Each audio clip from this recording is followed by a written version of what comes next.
Hey guys, it's Rick and it is review time. February, week 2, 9 movies to talk about. Only 2 physical copies to talk about, as you guys saw, but the end of my DVD.com trial, I believe, will be talked about this week, or maybe, no, spoiler alert, that's next week. I'll be talking about that.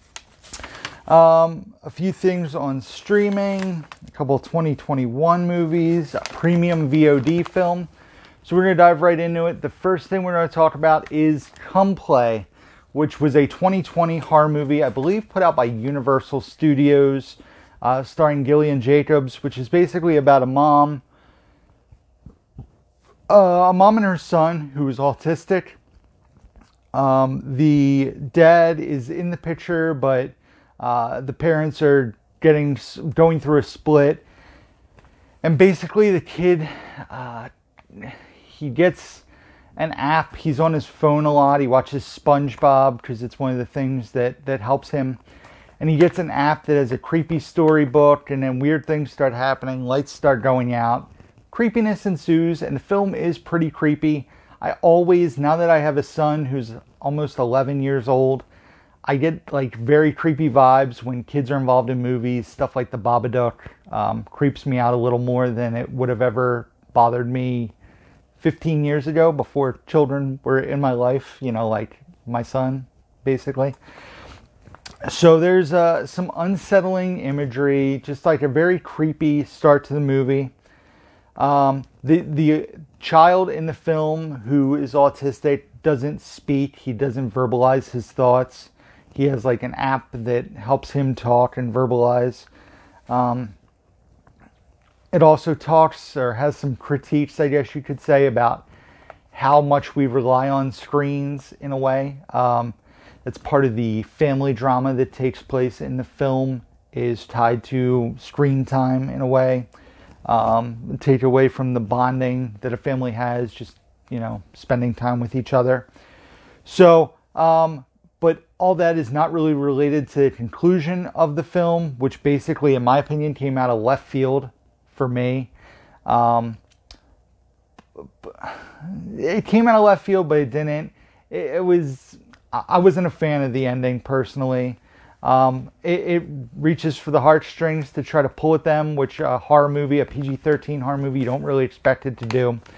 It attempts to do that, and the movie's watchable. I watched it on Blu-ray from DVD.com. I'm glad I didn't go out and buy it. If I would have bought it off Facebook, it wouldn't have made my shelf personally. It was a one-time watch. But I give it a 3 out of 5. Definitely something I would say check out, but not anything that's going to blow your mind or go out and grab it right away. So the next thing we watched was on DVD from DVD.com, and it is Greed, which I believe came out in 2020 or 2019. It's the last couple of years. It stars Steve Coogan. And it's basically a comedic satire on the rich and famous. Very much, when I watched it, I thought of the Kardashians. I thought of our past president, Donald Trump, in parts. Why did I think of, President Trump? It talks about a businessman who uses, he's been chastised for... basically being smart when it comes to certain business practices, as using bankruptcy to benefit him or his empire, if you will. The lead character in this movie, Steve Coogan, basically goes around, he tries to buy cheap fabrics and starts almost like a fashion empire, trying to buy cheap fabrics, cheap labor overseas. He has business ideas that fail, and he tries to pawn them off on other people when they start to fail.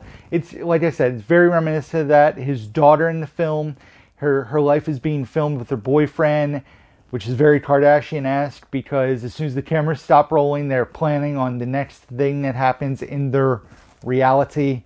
It all centers around, I believe it's either his 50th or 60th birthday party, which is this insane event. They have a whole private island that they've basically rented out, and they're building a coliseum because of him and his son's love for the movie Gladiator. Like I said, it has a lot of I laughed out loud, a lot of parts.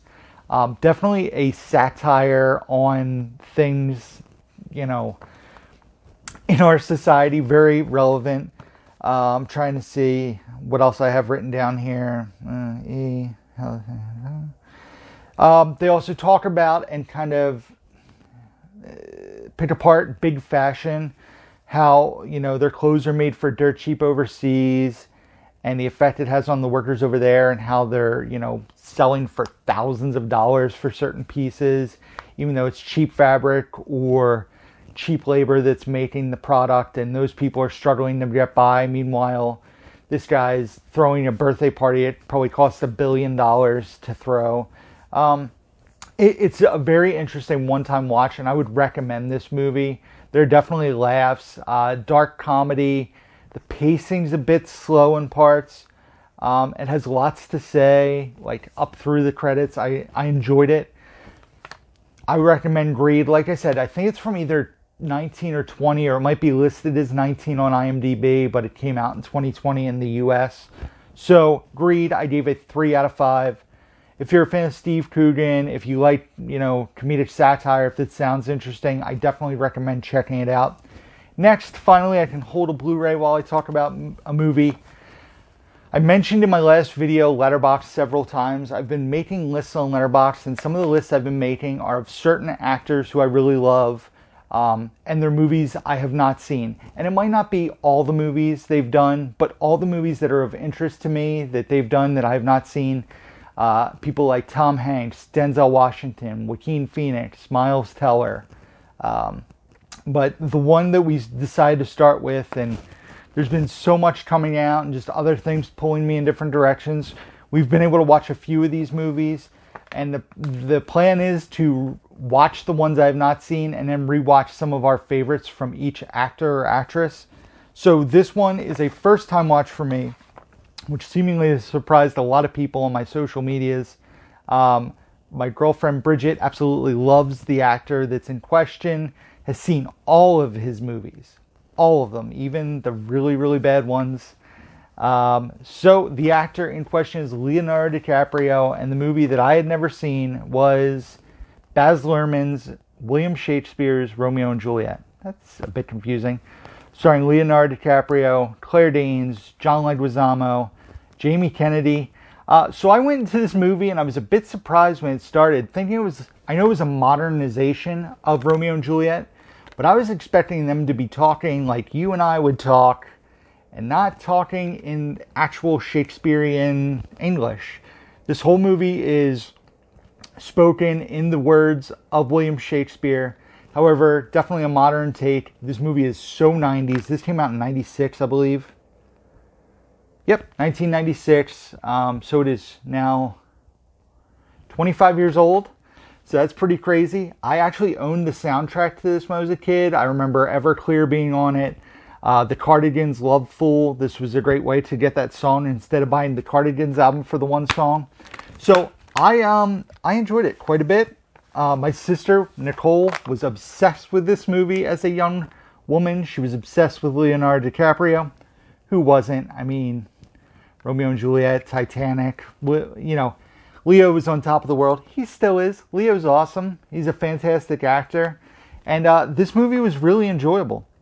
Very stylized, like stylized violence, the way it was shot. It was very 90s. That is one thing I will say. Like, this movie is 90s through and through. A bunch of familiar faces, an entertaining watch. I'm trying to think of who else I saw. It's Paul Sorvino, Brian Dennehy's in it. They play the two dads. And they don't really speak much at all. Like, I really think both those characters might talk once or twice. Paul Rudd is in the movie, which was pretty crazy. But I enjoyed the movie quite a bit. I thought it was really entertaining. I give it a 3.5 out of 5, Romeo and Juliet. Glad I've finally seen this one. I definitely enjoyed it. So, Romeo and Juliet there. What was next? Next was a movie on HBO Max. Yes, HBO Max. And that is The Little Things, which stars Denzel Washington, Jared Leto, and Rami Malek. Obviously, we talked about the Letterboxd lists I made. Denzel was another one, and this was a brand new movie. It's my first movie of 2021 that I watched, my first 2021 release. So I was excited to see this. I love all three of the lead actors and was hoping for good things. However, I heard a lot of mediocrity when the movie dropped. I heard a lot of people complaining about the pacing, that it was kind of a boring crime film. And this movie definitely does kind of have a mediocrity vibe to it, in my opinion. It meanders a lot in different parts of the film. The lack of payoff in this movie, I did not care for the ending of this film personally. I did not like it at all. It really drove me nuts. Like, there's a little nudge, like, oh yeah, look at this. But then the actual problem with the movie, or the main issue in the film, the story they're trying to solve, if you will, the crime, you know, I don't want to spoil it. I don't want to spoil it, but kind of bummed me out that we didn't get more of a definitive answer. It also has a lack of suspense for me personally, especially for a psychological thriller, which is a big disappointment. You would expect a psychological thriller. You have Rami Malek and Denzel basically working as partners. Jared Leto is this creepy, character that's suspicious of the possible crime that's been committed.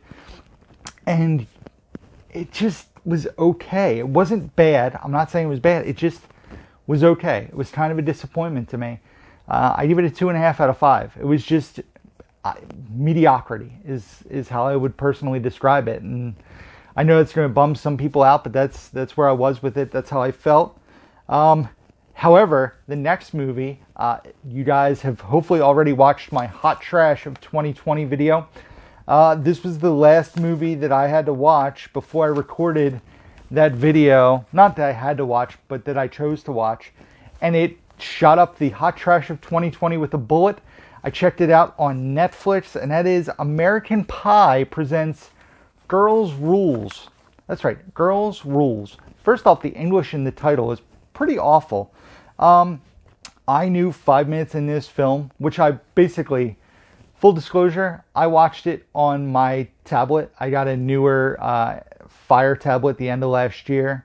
So it's like an 8-inch screen. That's how I watched it. I'm glad I didn't waste time to sit on the couch and watch it on TV. Laying in bed watching it, after 5 minutes, I pause it and I look at my girlfriend and I said, yeah, this is going to be bad. Like, this was going to be a brutal watch. And the movie didn't let up. It was definitely brutal to sit through. They try to tie this movie into the American Pie franchise because one of the characters has the last name of Stifler. It's the first time Eugene Levy has not been in an American Pie film. He was in all the straight-to-DVD films. He does not show up in this movie. It also takes place in East Falls, which is, the American Pie town. But it just doesn't work. It's incredibly predictable. I appreciate that they were trying to make like a female-led R-rated sex comedy, but it also felt like they were afraid to go full R. And I actually read about it on IMDb that a lot of the raunchy moments of the movie got pulled back because they didn't want it to be too raunchy. It feels weird because if you look back in all the American Pie movies, they're raunchy, there's nudity. This didn't have nudity, which was weird too. Like, I was expecting guy nudity, honestly. I was expecting there to be male genitalia throughout the film. Does not happen. There's a stunt butt in the film. That is it when it comes to nudity. It does have a strong female storyline, it does, and that's good, but it's kind of canceled out by the stupid over-the-top comedy that they put forth. So I gave American Pie Presents Girls Rules, half a star. It was a half-star film. Never going to watch it again. Glad I did not buy the DVD. I was going to buy the DVD. This way I own, I want to get all the American Pie movies.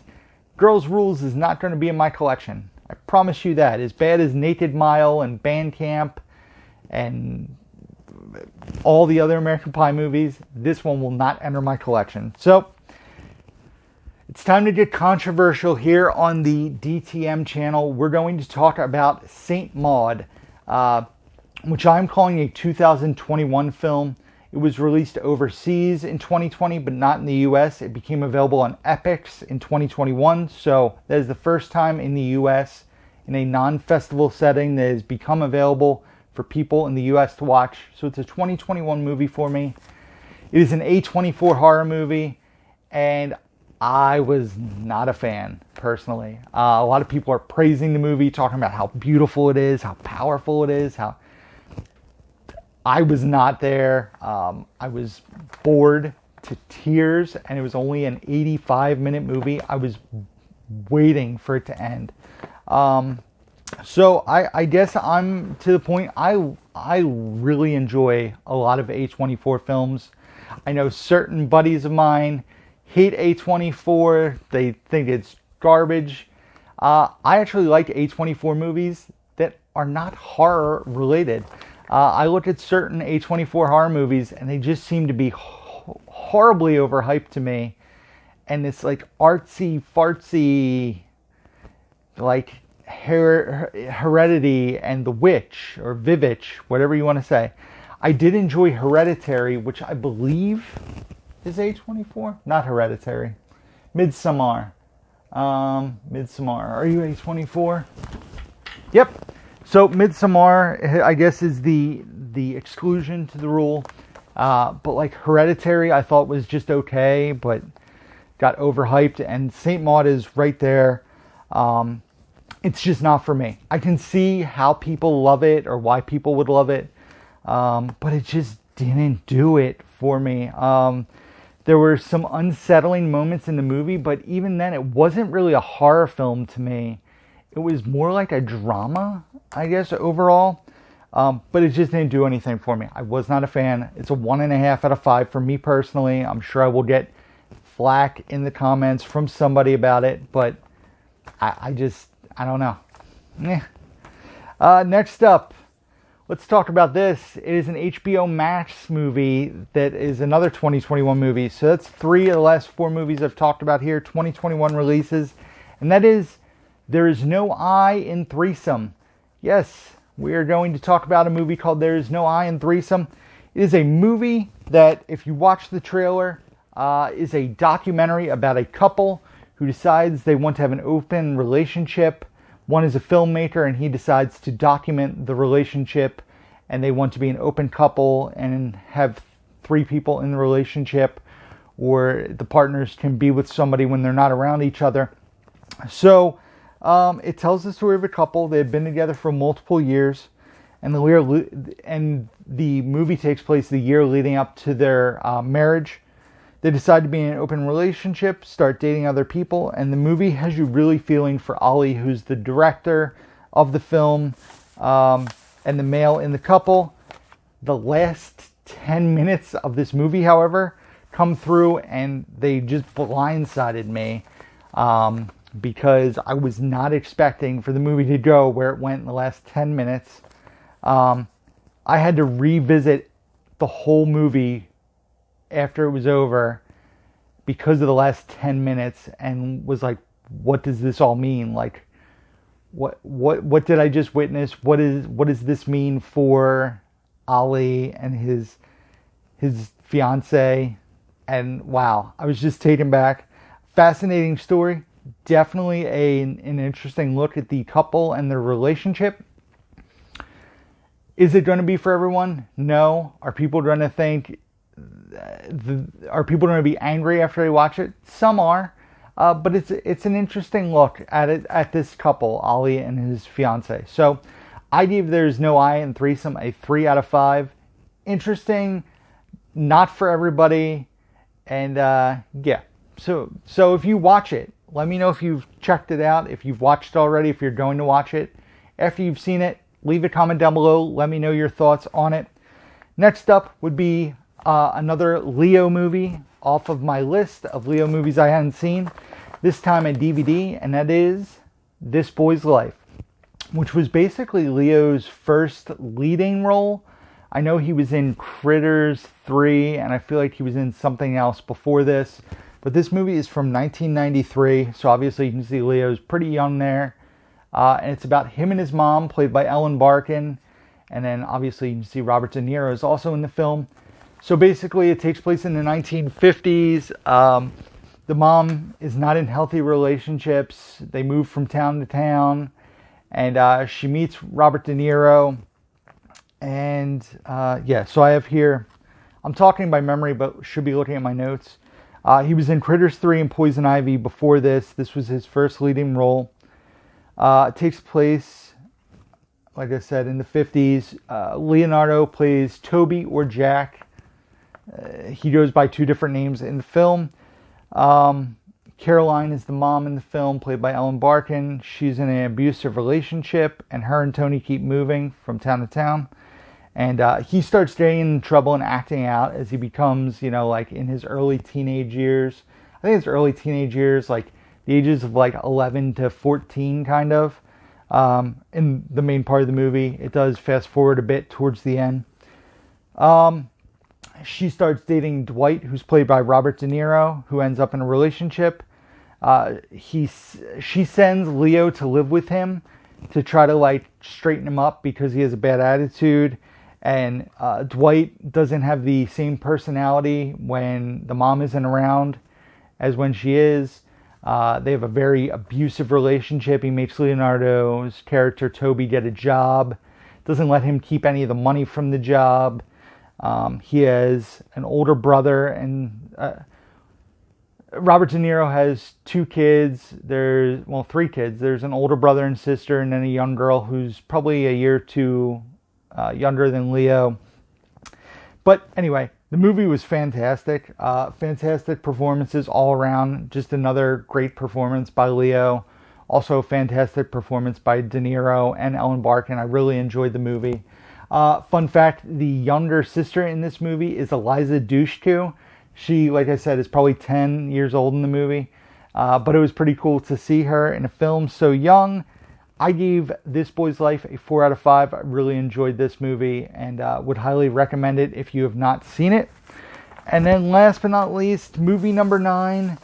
We went premium VOD. I believe this was Valentine's Day weekend. We had a nice... Was it Valentine's Day? Yeah, Valentine's Day weekend. We had some nice Grubhub ordered from like a nicer place. And we decided to rent Barb and Star Go to Vista Del Mar. It rhymes. This stars Annie Mumolo and Kristen Wiig. They were also the writers of the film. The trailer that came out for this, which I think came out in early 2020, because I remember seeing it in theaters, didn't really give a lot away. It had a girl riding a bicycle, singing along, lip syncing to a song, which is actually the opening of the real movie. And then you see like side profiles of these two characters, and I was getting very heavy like Napoleon Dynamite vibes from the trailer. They're very like Midwestern moms. They're not moms, but very Midwestern ladies in their late 30s, early 40s. They never left the town that they've been in. One is a widow. I'm trying to remember the other's relationship status. I think the other is just single or husband left. I don't remember exactly. But I went into the movie with pretty low expectations. I just wanted a fun, mindless movie. And it had a weird mix of comedy vibes. Some of the jokes really hit. I was laughing out loud. Jamie Dornan is really funny in this movie, in my opinion. Also, Rain Doy, who plays Yo-Yo in the movie, who is the character who rides the bike in the middle. She is hilarious in the movie. I believe that's a girl. Ugh. I think, yeah. But I wish that Yo-Yo was in the movie more. And it was just a fun watch. It was a really weird movie. Definitely hints of Napoleon Dynamite. There's also this weird like Austin Powers spy subplot that I wish there was less of in the movie, and wish there was more with just Barb and Star and then Jamie Dornan. But if there was less of the Austin Powers plot, there would be less of Yo-Yo. So Kristen Wiig plays a double role in this film. Not going to say more than that. And like I said, the Austin Power vibes, the villain vibes were probably the downfall of the movie for me. If that wasn't in this movie, it probably would have been a 4-star flick for me. But I give it a 3.5 out of 5, which still, for a movie that I had very low expectations for, is pretty good. So, Barb and Star go to Vista Del Mar, 3.5 out of 5. I don't know if I'd pay the $20 to watch it, but when it comes out in physical media, you guys should definitely check it out. Give it a rent when it gets a little cheaper. If you can find a copy cheap, check it out. So, thank you guys as always for watching. Be sure to check out the description box down below.